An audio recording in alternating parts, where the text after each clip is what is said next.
Yung mga ka-e-bike, service tayo dito sa bandang Ampid Uno. So yan, ang issue ng unit nila ma'am is ito pinaka brake sa likod. Yan, yung dual brake, lumubo na kasi siya, kaya need na natin palitan ng bago. So yan, ito yung bago natin lalagay. Yan mga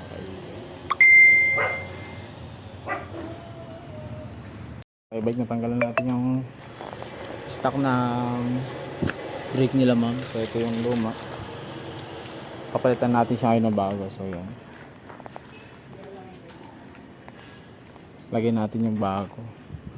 So yun mga ka-e-bike, tapos na natin palitan yung caliper ni ma'am, isang set. So yan, papatest drive natin ngayon kung ma'am kung okay na.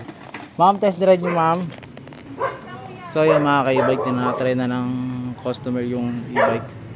Sinabayin na rin natin yung change oil. Taga ba na ba lang ma'am? Dito lang po.